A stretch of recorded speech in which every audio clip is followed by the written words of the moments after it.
ओम नमो भगवते वासुदेवाय नमः। शेष जी कहते हैं, नरशेष राजा सुमद ने श्री रघुनाथ जी की उत्तम कथा सुनने के लिए उत्सुक होकर स्वागत सत्कार से संतुष्ट हुए शत्रुघ्न जी से वार्तालाप आरंभ किया। सुमद बोले, महामते, संपूर्ण लोकों के शिरोमणि, भक्तों की रक्षा के लिए अवतार ग्रहण करने वाले तथा मुझ पर निरंतर अनुग्रह रखने वाले भगवान श्री राम अयोध्या में सुख पूर्वक तो विराज रहे हैं ना। ये सब लोग धन्य है जो सदा आनंद मगन होकर अपने नेत्र पुटों के द्वारा श्री रघुनाथ जी के मुखारविंद का मकरंद पान करते रहे। नरश्रेष्ठ, अब मेरी कुल परंपरा तथा राज्य भूमि आदि सब वस्तुएं पूर्ण सफल हो गई। दया से द्रवित होने वाली माता कामाक्षा देवी ने पूर्व काल में मुझ पर बड़ी कृपा की थी। राजाओं में श्रेष्ठ वीर सुमद के ऐसा कहने पर शत्रुघ्न ने श्री रघुनाथ जी के गुणों को प्रकट करने वाली सब कथाएं कह सुनाई। वे 3 रात्रि तक वहीं ठहरे रहे।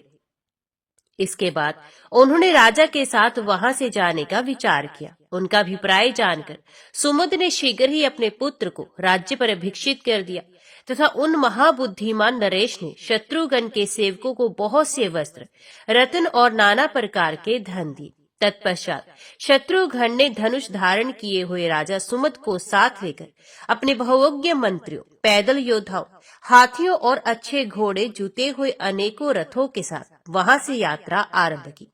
श्री रघुनाथ जी के प्रताप का आश्रय लेकर वे हंसते हंसते मार्ग तय करने लगे। पयोशिनी नदी के तीर पर पहुंचकर उन्होंने अपनी चाल तेज कर दी तथा शत्रु पर प्रहार करने वाले समस्त योद्धा भी पीछे पीछे उनका साथ देने लगे। वे तपस्वी ऋषियों के भांति भांति के आश्रम देखते तथा वहां श्री रघुनाथ जी के गुणगान सुनते हुए यात्रा कर रहे थे। उस समय उन्हें चारों ओर मुनियों की ये कल्याण में वाणी सुनाई पड़ती थी। ये यज्ञ का अश्व चला जा रहा है जो श्री हरि के अंश अवतार श्री शत्रुघ्न जी के द्वारा सब ओर से सुरक्षित है। भगवान का अनुसरण करने वाले वानर तथा भगवत भक्त भी उसकी रक्षा कर रहे हैं। जिनकी चित्तवृत्तियां भक्ति से निरंतर प्रवाहित रहती हैं, उन महर्षियों की पूर्वोक्त बातें सुनकर शत्रुघ्न जी को बड़ा संतोष हुआ। आगे जाकर उन्होंने एक विशुद्ध आश्रम देखा जो निरंतर होने वाली वेदों की ध्वनि से उसको श्रवण करने वाले मनुष्यों का सारा अमंगल नष्ट किए देता है। वहां का संपूर्ण आकाश अग्निहोत्र के समय दी जाने वाली आहुति के धूम से पवित्र हो रहा था। श्रेष्ठ मुनियों के द्वारा स्थापित किए हुए अनेकों यज्ञ संबंधी युग उस आश्रम को सुशोभित कर रहे थे।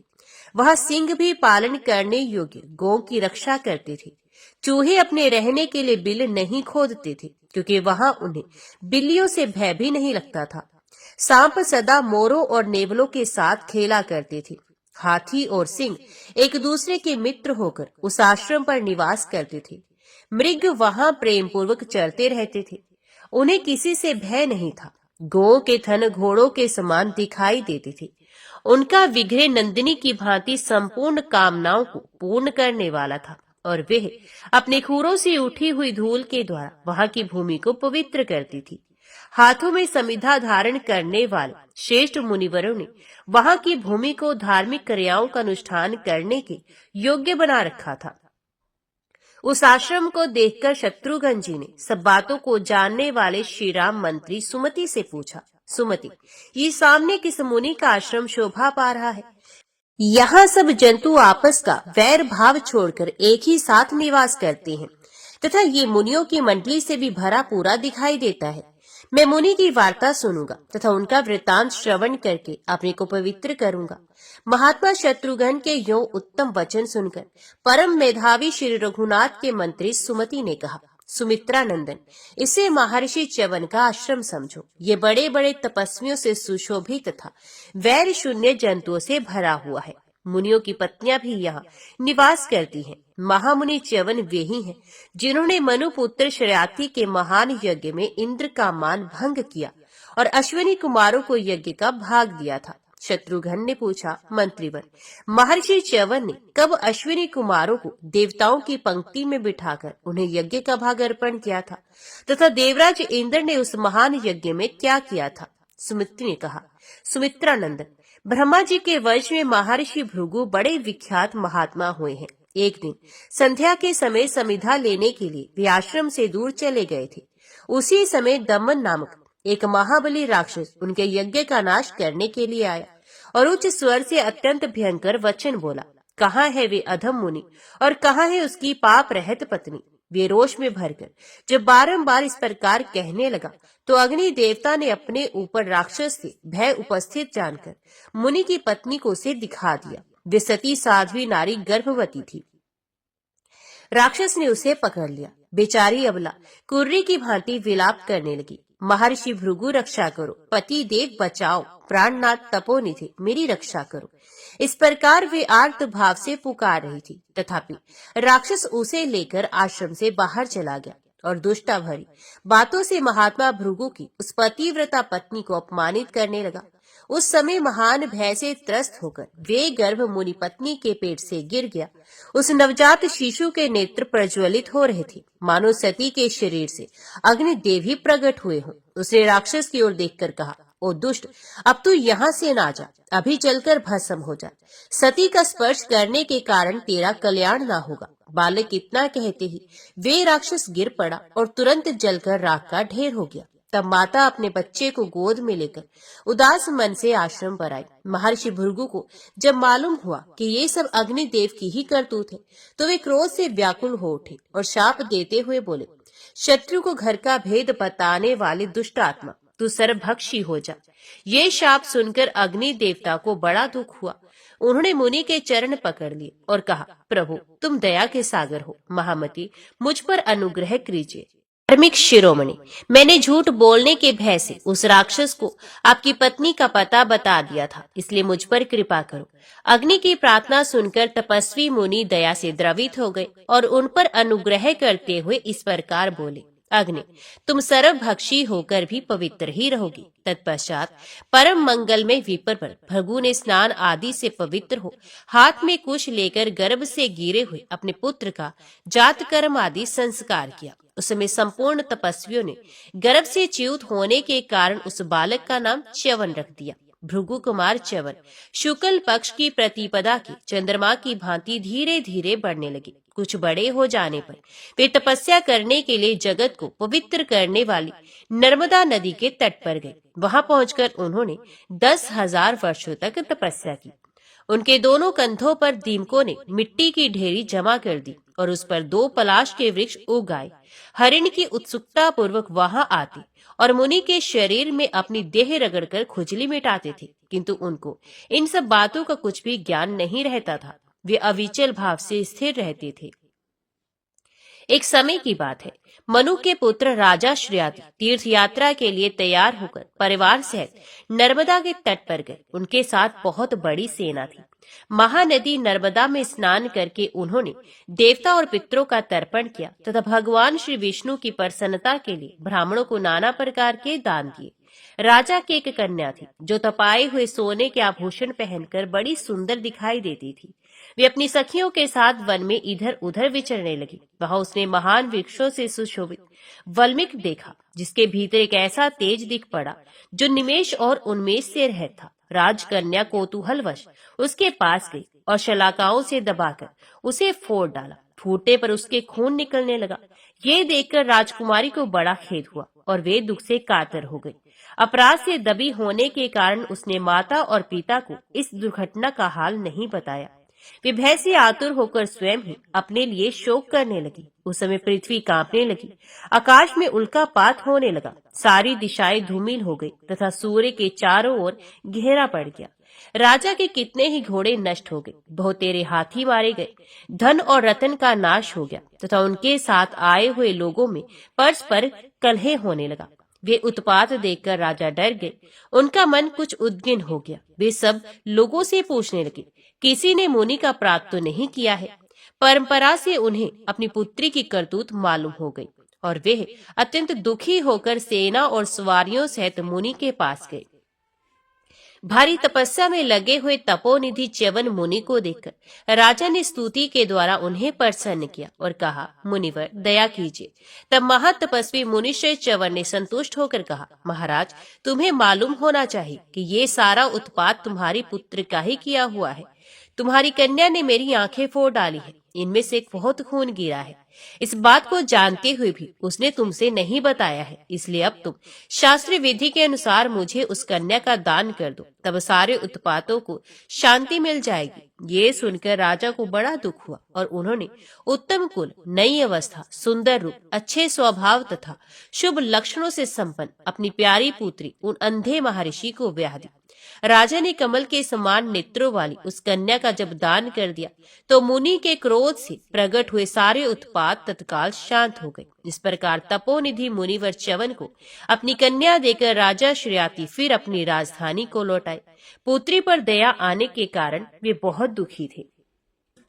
सुमित्रानंदन, राजा श्रेयाति के चले जाने के पश्चात महर्षि च्यवन पत्नी रूप में प्राप्त हुई उनकी कन्या के साथ अपने आश्रम पर रहने लगे। उसको पाकर उन्हें बड़ी प्रसन्नता हुई थी। योगाभ्यास में प्रवृत्त होने के कारण उनके सारे पाप धुल गए थे। वे कन्या अपने श्रेष्ठ पति की भगवत बुद्धि से सेवा करने लगी। यद्यपि वे नेत्रों से हीन थे और बुढ़ापा होने के कारण उनकी शारीरिक शक्ति जवाब दे चुकी थी, तथापि वे उन्हें अपने अभिष्ट पूर्ण करने वाले कुल देवता के समान समझकर उनकी सेवा करती थी। जैसे शची इंद्र की सेवा में तत्पर होकर प्रसन्नता प्राप्त करती है, उसी प्रकार उस सुंदरी सती को अपने प्रियतम पति की सेवा में बड़ा आनंद आता था। पति भी साधारण नहीं, तपस्या के भंडार थे और उनका मनोभाव बहुत ही गंभीर था। तो भी वे उनकी प्रत्येक चेष्टा को जानती, हर एक अभिप्राय को समझती हुई सेवा में संलग्न रहती थी। ये सुंदर शरीर वाली राजकुमारी सभी शुभ लक्षणों से संपन्न और कृशांगी थी, तो भी फल, मूल और जल का आहार करती हुई अपने स्वामी के चरणों की सेवा करती थी। सदा पति की आज्ञा पालन करने के लिए तैयार रहती थी। उन्हीं के पूजन, आदर सत्कार में समय बिताती थी। संपूर्ण प्राणियों का हित साधन करने में उसका अनुराग था। वे काम, दंभ, द्वेष, लोभ, भय और मद का परित्याग करके सावधानी के साथ उद्यत रहकर सर्वदा च्यवन मुनि को संतुष्ट रखने का यत्न करती थी।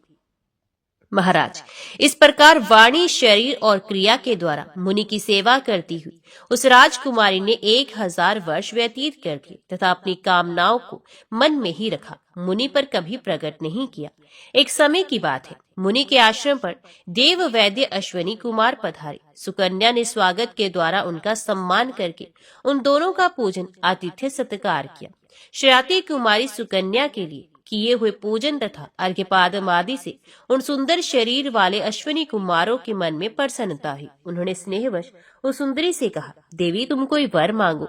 उन दोनों देव वैद्यों को संतुष्ट देख बुद्धिमती नारियों में श्रेष्ठ राजकुमारी सुकन्या ने उनसे वर मांगने का विचार किया। अपने पति के अभिप्राय को लक्ष्य करके उसने कहा, देवताओं, यदि आप मुझ पर प्रसन्न हैं तो मेरे पति को नेत्र प्रदान कीजिए। सुकन्या का ये मनोहर वचन सुनकर तथा उसके अस्तित्व को देखकर उन श्रेष्ठ वैद्यों ने कहा, यदि तुम्हारे पति यज्ञ में हम लोगों को देवोचित भाग अर्पण कर सके तो हम इनके नेत्रों में स्पष्ट रूप से देखने की शक्ति पैदा कर सकते हैं। च्यवन ने भी उन तेजस्वी देवताओं को यज्ञ में भाग देने के लिए हामी भर दी। तब वे दोनों अश्विनी कुमार अत्यंत प्रसन्न होकर महान तपस्वी च्यवन से बोले, मुने, सिद्धों द्वारा तैयार किए हुए इस कुंड में आप गोता लगाए। ऐसा कहकर उन्होंने च्यवन मुनि को, जिनका शरीर वृद्ध अवस्था का ग्रास बन चुका था तथा जिनकी नसनाड़ियां साफ दिखाई दे रही थी, उस कुंड में प्रवेश कराया और स्वयं भी उसमें गोता लगाया। तत्पश्चात उस कुंड में से 3 पुरुष प्रकट हुए जो अत्यंत सुंदर और नारियों का मन मोहने वाले थे। उनका रूप एक ही समान था। सोने के हार, कुंडल तथा सुंदर वस्त्र तीनों के शरीर पर शोभा पा रहे थे। सुंदर शरीर वाली सुकन्या उन तीनों को अत्यंत रूपवान और सूर्य के समान तेजस्वी देखकर अपने पति को पहचान ना सकी। तब वे साध्वी दोनों अश्विनी कुमारों की शरण में गई। सुकन्या ने पातिव्रत्य से संतुष्ट होकर उन्होंने उसके पति को दिखा दिया और ऋषि से विदा ली। वे दोनों विमान पर बैठकर स्वर्ग को चले गए।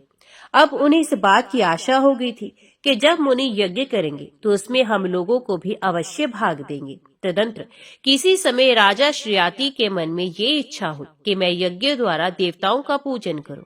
उस समय महर्षि च्यवन को बुलाने के लिए अपने कई सेवक भेजे। उनके बुलाने पर महातपस्वी विप्रवर च्यवन वहां गए। साथ में उनकी धर्म पत्नी सुकन्या भी थी, जो मुनियों के समान आचार विचार का पालन करने में पक्की हो गई थी। जब पत्नी के साथ वे महर्षि राजभवन में पधारे तब महायशस्वी राजा श्रेयाति ने देखा कि मेरी कन्या के पास एक सूर्य के समान तेजस्वी पुरुष खड़ा है।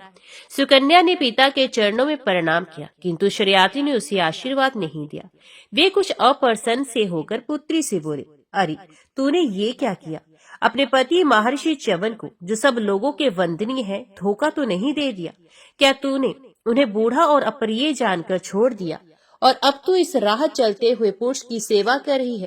तेरा जन्म तो श्रेष्ठ पुरुषों के कुल में हुआ है, फिर ऐसी उल्टी बुद्धि तुझे कैसे प्राप्त हुई? ऐसा करके तू तो अपने पिता तथा पति दोनों के कुल को नरक में ले जा रही है। पिता के ऐसा कहने पर पवित्र मुस्कान वाली सुकन्या किंचित मुस्कुराकर बोली, पिताजी, ये जार पुरुष नहीं, आपके जमाता भृगु नंदन महर्षि च्यवन ही है। इसके बाद उसने पति की नई अवस्था और सौंदर्य प्राप्ति का सारा समाचार पिता से कह सुनाया।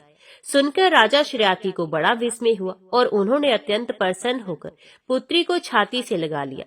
इसके बाद ऋषि च्यवन ने राजा से सोमयाग का अनुष्ठान कराया और सोमपान के अधिकारी न होने पर भी दोनों अश्विनी कुमारों के लिए उन्होंने सोम का भाग निश्चित किया। महर्षि तपोबल से संपन्न थे, अतः उन्होंने अपने तेज से अश्विनी कुमारों को सोम रस का पान कराया। अश्विनी कुमार वैद्य होने के कारण पंक्ति पावन देवताओं में नहीं गिने जाते थे। उन्हें देवता अपनी पंक्ति में नहीं बिठाते थे, परंतु उस दिन ब्राह्मण श्रेष्ठ च्यवन ने उन्हें देव पंक्ति में बैठने का अधिकारी बनाया। ये देखकर इंद्र को क्रोध आ गया और वे हाथ में वज्र लेकर उन्हें मारने को तैयार हो गए। वज्रधारी इंद्र को अपना वध करने के लिए उदित देख बुद्धिमान महर्षि च्यवन ने एक बार हुंकार किया और उनकी भुजाओं को स्तंभित कर दिया। उस समय सब लोगों ने देखा इंद्र की भुजाएं जड़वत हो गई हैं। बाहें स्तंभित हो जाने पर इंद्र की आंखें खुली और उन्होंने मुनि की स्तुति करते हुए कहा, स्वामी, आप अश्विनी कुमारों को यज्ञ का भाग अर्पण कीजिए, मैं नहीं रोकता। तात एक बार मैंने जो अपराध किया है उसको क्षमा कीजिए। उनके ऐसा कहने पर दया सागर महर्षि ने तुरंत क्रोध को छोड़ दिया और इंद्र की भुजाएं भी तत्काल बंधन मुक्त हो गई, उनकी जड़ता दूर हो गई। ये देखकर सब लोगों का हृदय विस्मयपूर्ण कौतूहल से भर गया।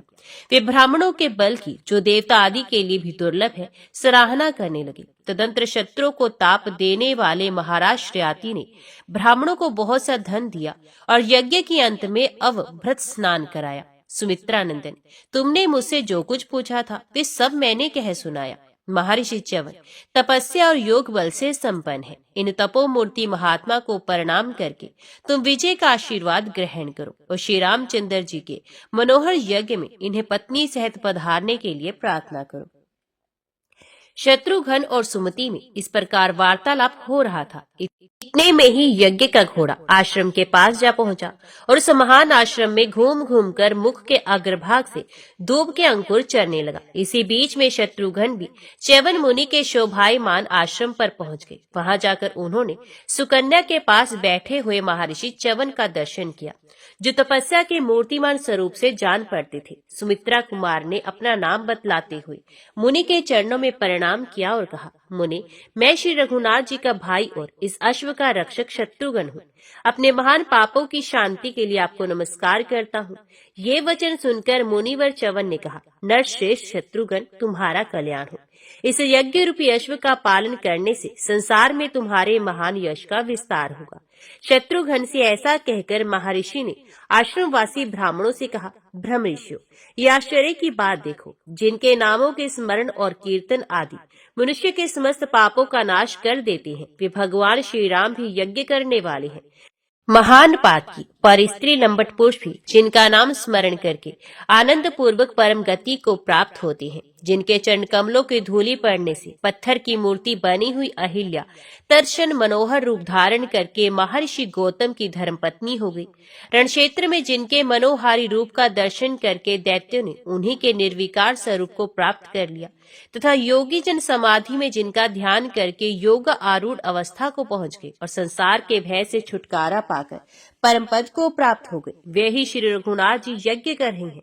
ये कैसी अद्भुत बात है। मेरा धन्य भाग जो अब श्री रामचंद्र जी के सुंदर मुख की झांकी करूंगा, जिसके नेत्रों का प्रांत भाग मेघ की जल की समानता करता है। जिसकी नासिका मनोहर और भौहें सुंदर हैं तथा जो वीणे से कुछ झुका हुआ है, जीवा वही उत्तम है जो श्री रघुनाथ जी के नामों का आदर के साथ कीर्तन करती है।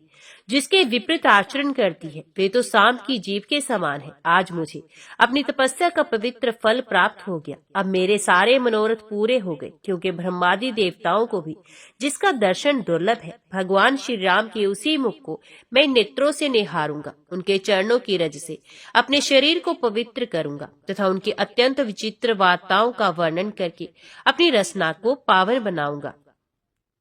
इस प्रकार की बातें करते करते श्री राम के चरणों का स्मरण होने से महर्षि का प्रेम भाव जागृत हो गया। उनकी वाणी गदगद हो गई और नेत्रों से आंसुओं की धारा बह चली। वे मुनियों के सामने ही अश्रुपूर्ण कंठ से पुकारने लगे, हे श्री रामचंद्र, हे रघुनाथ, हे धर्म मूर्ति, हे भक्तों पर दया करने वाले परमेश्वर, इस संसार से मेरा उद्धार कीजिए। इतना कहते कहते महर्षि ध्यान मगन हो गए।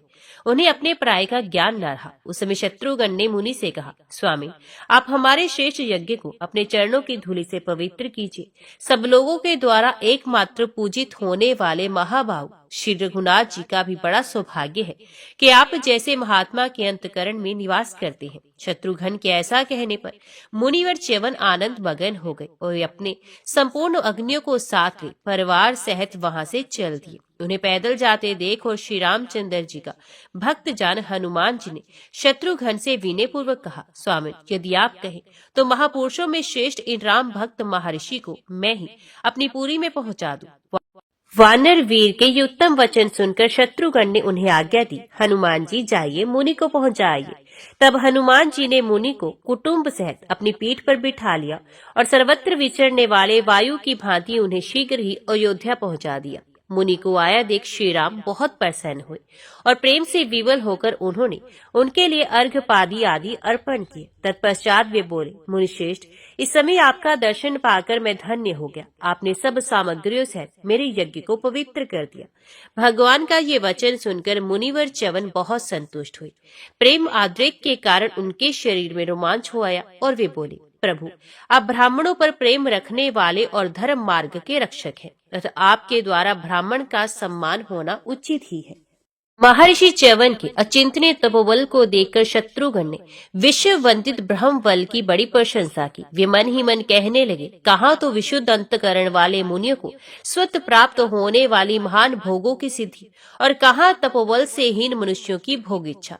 इस प्रकार सोचते हुए शत्रुघ्न ने च्यवन मुनि के आश्रम पर थोड़ी देर तक ठहकर जल पिया और सुख एवं आराम का अनुभव किया। उनका घोड़ा पुण्य सलिला पयोशन नदी का जल पीकर आगे के मार्ग पर चल पड़ा।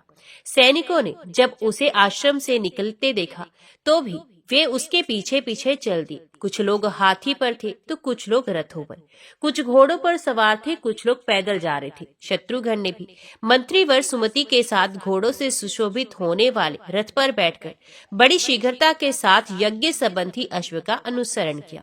वे घोड़ा आगे बढ़ता हुआ राजा विमल के रत्नातट नामक नगर में जा पहुंचा। राजा ने जब अपने सेवक के मुंह से सुना कि श्री रघुनाथ जी का श्रेष्ठ अश्व संपूर्ण योद्धाओं के साथ अपने नगर के निकट आया है, तो वे शत्रुघ्न के पास गए और उन्हें प्रणाम करके अपना रत्न, कोष, धन और सारा राज्य सौंपते हुए सामने खड़े होकर बोले, मैं कौन सा कार्य करूं, मेरे लिए क्या आज्ञा होती है। शत्रुघ्न ने भी उन्हें अपने चरणों में नतमस्तक देख दोनों भुजाओं से उठाकर छाती से लगा लिया। इसके बाद राजा विमल भी पुत्र को राज्य देकर अनेकों धनुर्धर योद्धाओं से शत्रुघ्न जी के साथ गए। सबके मन और कानों को प्रिय लगने वाले श्री रामचंद्र जी का मधुर नाम सुनकर प्राय सभी राजा उस यज्ञ संबंधी घोड़े को प्रणाम करते और बहुमूल्य रत्न एवं धन भेंट देते थे। इस प्रकार अश्व के मार्ग पर जाते हुए शत्रुघ्न ने एक बहुत ऊंचा पर्वत देखा। उसे देखकर उनका मन आश्चर्यचकित हो गया। अतः वे मंत्री सुमति से बोले, मंत्रीवर, ये कौन सा पर्वत है जो मेरे मन को विस्मय में डाल रहा है। इसके बड़े बड़े शिखर चांदी के समान चमक रहे हैं। मार्ग में इस पर्वत की बड़ी शोभा हो रही है। मुझे तो ये बड़ा अद्भुत जान पड़ता है। क्या यहाँ देवताओं का निवास स्थान है या ये उनकी क्रीड़ा स्थली है। ये पर्वत अपनी सब प्रकार की शोभा से मेरे मन को मोहे लेता है। शत्रुघ्न जी का ये प्रश्न सुनकर मंत्री सुमति, जिनका चित्त सदा श्री रामचंद्र जी के चरणों में लगा रहता था, वो बोलने लगा, राजा, हम लोगों के सामने ये नील पर्वत शोभा पा रहा है। इसके चारों ओर फैले हुए बड़े बड़े शिखर स्फटिक आदि मणियों के समूह हैं। अतएव वे बड़े मनोहर प्रतीत होते हैं। पापी और परस्त्री लंपट पुरुष इस पर्वत को नहीं देख पाते। जो नीच मनुष्य भगवान श्री विष्णु के गुणों पर विश्वास या आदर नहीं करते, सत्पुरुषों द्वारा आचरण में लाए हुए श्रोत एवं समार्थ धर्मों को नहीं मानते तथा सदा अपने बौद्धिक तर्क के आधार पर विचार करते हैं, उन्हें भी इस पर्वत का दर्शन नहीं होता।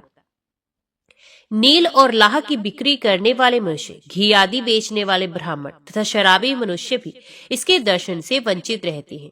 जो पिता अपनी रूपवती कन्या का किसी कुलीन वर्ग के साथ ब्याह नहीं करता, बल्कि पाप से मोहित होकर धन के लोभ से उसको बेच देता है, उसे भी इसका दर्शन नहीं होता। जो मनुष्य उत्तम कुल और शील से युक्त सती साध्वी स्त्री को कलंकित करता है तथा भाई बंधुओं को ना देकर स्वयं ही मीठे पकवान उड़ाता है, जो ब्राह्मण का धन हड़प लेने के लिए जालसाजी करता है, रसोई में भेद करता है तथा दूषित विचार रखने के कारण केवल अपने लिए खिचड़ी या खीर बनाता है, वे भी इस पर्वत को नहीं देख पाता। महाराज, जो मध्याह्न काल में भूख से पीड़ित होकर आए हुए अतिथियों का अपमान करते हैं, दूसरों के साथ विश्वासघात करते रहते हैं तथा जो श्री रघुनाथ जी के भजन से विमुख होते हैं, उन्हें भी इस पर्वत का दर्शन नहीं होता। ये श्रेष्ठ पर्वत बड़ा ही पवित्र है। पुरुषोत्तम का निवास स्थान होने से इसकी शोभा और भी बढ़ गई है। अपने दर्शन से ये मनोहर शैल हम सब लोगों को पवित्र कर रहा है। देवताओं के मुकुटों से जिनके चरणों की पूजा होती है, जहाँ देवता अपने मुकुट मंडित मस्तक झुकाया करते हैं, पुण्यात्मा पुरुष जिनका दर्शन पाने के अधिकारी हैं, वे पुण्य प्रदाता भगवान पुरुषोत्तम इस पर्वत पर विराजमान है। वेद की श्रुतियां नेति नेति कहकर निषेध की अवधि रूप से जिनको जानती हैं, इंद्रादि देवता भी जिनके चरणों की रज ढूंढा करती हैं, फिर भी उन्हें सुगमता से प्राप्त नहीं होती तथा विद्वान पुरुष वेदांत आदि के महावाक्यों द्वारा जिनका बोध प्राप्त करते हैं, वे ही श्रीमान पुरुषोत्तम इस महान पर्वत पर विराज रहे हैं। जो इस नीलगिरी पर चढ़कर भगवान को नमस्कार करता और पुण्य कर्मादि के द्वारा उनकी पूजा करके उनका प्रसाद ग्रहण करता है, वे साक्षात भगवान चतुर्भुज का स्वरूप हो जाता है। महाराज, इस विषय में जानकर लोग एक प्राचीन इतिहास कहा करते हैं, उसको सुनो। राजा रतनग्रीव एक प्रिय परिवार के साथ जो 4 भुजा आदि भगवान का सारूप्य प्राप्त हुआ था, उसी का उपाख्यान मैंने वर्णन किया। ऐसा सौभाग्य देवता और दानवों के लिए भी दुर्लभ है।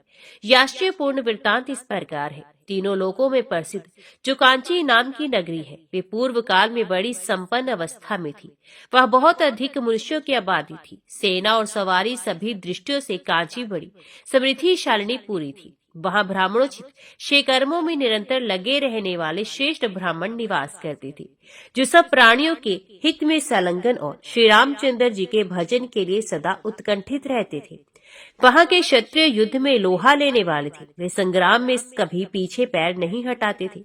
पराई स्त्री, पराये धन और परद्रोह से वे सदा दूर रहने वाले थे। वैश्य भी ब्याज, खेती और व्यापार आदि शुभ वृत्तियों से जीविका चलाते हुए निरंतर श्री रघुनाथ जी के चरण कमलों में अनुराग रखते थे। शूद्र जाति के मनुष्य रात दिन अपने शरीर से ब्राह्मणों की सेवा करते और जीवा से राम राम की रट लगाए रहते थे। वहाँ नीच श्रेणी के मनुष्य में भी कोई ऐसा नहीं था जो मन से भी पाप करता हो। उस नगरी में दान, दया, दम और सत्य ये सदा विराजमान रहते थे। कोई भी मनुष्य ऐसी बात नहीं बोलता था जो दूसरों को कष्ट पहुंचाने वाली हो। वहाँ के लोग ना तो पराये धन का लोभ रखते, न कभी पाप ही करते थे। इस प्रकार राजा रतनग्रीव प्रजा का पालन करते थे। वे लोभ से रहित होकर केवल प्रजा की आय के 6ठे अंश को कर के रूप में ग्रहण करते थे। इससे अधिक कुछ नहीं लेते थे। इस तरह धर्मपूर्वक प्रजा का पालन और सब प्रकार के भोगों का उपभोग करते हुए राजा के अनेकों वर्ष व्यतीत हो गए। एक दिन उन्होंने अपनी धर्म पत्नी विशालाक्षी से, जो पातिव्रत धर्म का पालन करने वाली पतिव्रता थी, कहा, प्रिय, अब अपने पुत्र प्रजा की रक्षा का भार संभालने वाले हो गए हैं। भगवान महाविष्णु के प्रसाद से मेरे पास किसी बात की कमी नहीं। अब मेरे मन में केवल एक ही अभिलाषा रह गई है, वे ये है कि मैंने आज तक किसी परम कल्याण में उत्तम तीर्थ का सेवन नहीं किया। जो मनुष्य जन्म भर अपना पेट ही भरता रहता है, भगवान की पूजा नहीं करता, वे बैल माना गया है। इसलिए कल्याणी, मैं राज्य का भार पुत्र को सौंपकर अब कुटुंब सहित तीर्थ यात्रा के लिए चलना चाहता हूँ। ऐसा निश्चय करके उन्होंने संध्या काल में भगवान का ध्यान किया और आधी रात को सोते समय स्वप्न में एक श्रेष्ठ तपस्वी ब्राह्मण को देखा। फिर सवेरे उठकर उन्होंने संध्या आदि नित्य कर्म पूरे किए और सभा में जाकर मंत्री जनों के साथ वे सुख पूर्वक विराजमान हुए। इतने में ही उन्हें एक दुर्बल शरीर वाले तपस्वी ब्राह्मण दिखाई दिए, जो जटा, फलकर और कौपीन धारण किए हुए थे। उनके हाथ में एक छड़ी थी तथा अनेकों तीर्थों के सेवन से उनका शरीर पवित्र हो गया था। महाबाहु राजा रत्नग्रीव ने उन्हें देख मस्तक झुकाकर प्रणाम किया और प्रसन्नचित होकर अर्घ्य पादम आदि निवेदन किया। अब ब्राह्मण सुखपूर्वक आसन पर बैठकर विश्राम कर चुके तो राजा ने उनका परिचय जानकर इस प्रकार प्रश्न किया, स्वामी, आज आपके दर्शन से मेरे शरीर का समस्त पाप निवृत्त हो गया। वास्तव में महात्मा पुरुष दीन दुखियों की रक्षा के लिए ही उनके घर पर जाते हैं। ब्राह्मण, अब मैं बूढ़ा हो गया हूँ, इसलिए मुझे एक बात बताइए, कौन सा देवता अथवा कौन सा ऐसा तीर्थ है जो गर्भवास के कष्ट से बचाने में समर्थ हो सकता है? आप लोग समाधि और ध्यान में तत्पर रहने वाले हैं, अतः सर्वज्ञों में श्रेष्ठ हैं। ब्राह्मण ने कहा, महाराज, आपने तीर्थ सेवन के विषय में जिज्ञासा करते हुए जो ये प्रश्न किया है कि किस देवता की कृपा से गर्भवास के कष्ट का निवारण हो सकता है, सो उसके विषय में बता रहा हूँ। सुनिए, भगवान श्री रामचंद्र जी की सेवा करनी चाहिए, क्योंकि वे ही संसार रूपी रोग का नाश करने वाले हैं। वे ही भगवान पुरुषोत्तम के नाम से प्रसिद्ध है, उन्हीं की पूजा करनी चाहिए। मैंने सब पापों का क्षय करने वाली अनेकों पुरियों और नदियों का दर्शन किया है। अयोध्या, सरयू, तापी, हरिद्वार, अवंती, विमला, कांची, समुद्र गामिनी, नर्मदा, गोकर्ण और करोड़ों हत्याओं का विनाश करने वाला हाटक तीर्थ, इन सबका दर्शन पाप को दूर करने वाला है। मल्लिका नाम से प्रसिद्ध महान पर्वत मनुष्यों को दर्शन मात्र से मोक्ष देने वाला है तथा विपातकों का भी नाश करता है, उसका भी मैंने दर्शन किया। देवता और असुर दोनों जिसका सेवन करते हैं, उस द्वारकापुरी तीर्थ का भी मैंने दर्शन किया। वह कल्याण में गोमती नाम की नदी बहती है, जिसका जल साक्षात ब्रह्म स्वरूप है। उसमें शयन करना, डूबना लह कहलाता है और मृत्यु को प्राप्त होना मोक्ष, ऐसा श्रुति का वचन है। उस पुरी में निवास करने वाले मनुष्य पर कलयुग कभी अपना प्रभाव नहीं डाल पाता। जहाँ के पत्थर भी चक्र से चिन्हित होते हैं, मनुष्य तो चक्र का चिन्ह धारण करते ही हैं। वहाँ के पशु पक्षी और कीट पतंग आदि सबके शरीर चक्र से अंकित होते हैं। उस पुरी में संपूर्ण जगत के एकमात्र रक्षक भगवान त्रिविक्रम निवास करते हैं। मुझे बड़े पुण्य के प्रभाव से उस द्वारकापुरी का दर्शन हुआ है। साथ ही जो सब प्रकार की हत्याओं का दोष दूर करने वाला है तथा जहाँ महान पातकों का नाश करने वाला समंतक पंचक नामक तीर्थ है, उस कुरुक्षेत्र का भी मैंने दर्शन किया है। इसके सिवा मैंने वाराणसी पुरी को भी देखा है, जिसे भगवान विश्वनाथ ने अपना निवास स्थान बनाया है, जहाँ भगवान शंकर प्राणियों को तारक ब्रह्म के नाम से प्रसिद्ध राम मंत्र का उपदेश देते हैं, जिसमें मरे हुए कीट पतंग भृगु पशु पक्षी आदि तथा असुर योनि के प्राणी भी अपने अपने कर्मों के भोग और सीमित सुख का परित्याग करके दुख सुख से परे हो कैलाश को प्राप्त हो जाते हैं, तथा जहाँ मणिकर्ण का तीर्थ और उत्तर वाहिनी गंगा है, जो पापियों का भी संसार बंधन काट देती है। राजन, इस प्रकार मैंने अनेकों तीर्थों का दर्शन किया है, परंतु नीलगिरी पर भगवान पुरुषोत्तम के समीप जो महान आश्चर्य की घटना देखी है, वे अन्यत्र कहीं भी दृष्टि गोचर नहीं होती है। पर्वत श्रेष्ठ नीलगिरी पर जो वृतांत घटित हुआ था, उसे सुनिए। इस पर श्रद्धा और विश्वास रखने वाले पुरुष सनातन ब्रह्म को प्राप्त होते हैं। मैं सब तीर्थों में भ्रमण करता हुआ नीलगिरी पर गया, जिसका आंगन सदा गंगा सागर के जल से धुलता रहता है। वहाँ पर्वत के शिखर पर मुझे कुछ ऐसा भील दिखाई दिए, जिनकी 4 भुजाएं थी और वे धनुष धारण किए थे। वे फल मूल का आहार करके वहाँ जीवन निर्वाह करते थे। उस समय उन्हें देखकर मेरे मन में ये महान संदेह खड़ा हुआ कि ये धनुष बाण धारण करने वाले जंगली मनुष्य चतुर्भुज कैसे हो गए। वैकुंठ लोक में निवास करने वाले जितेंद्रिय पुरुषों का जैसा स्वरूप शास्त्रों में देखा जाता है तथा जो ब्रह्मा आदि के लिए भी दुर्लभ है, ऐसा स्वरूप इन्हें कैसे प्राप्त हुआ? भगवान विष्णु के निकट रहने वाले उनके पार्षदों के हाथ जिस प्रकार शंख, चक्र, गदा, शारंग, धनुष तथा कमल से सुशोभित होते हैं तथा उनके शरीर पर जैसे वनमाला शोभा पाती है, उसी प्रकार ये भील भी क्यों दिखाई दे रहे हैं? इस प्रकार संदेह में पड़ जाने पर मैंने उनसे पूछा, सज्जनों, आप लोग कौन हैं और ये चतुर्भुज स्वरूप आपको कैसे प्राप्त हुआ?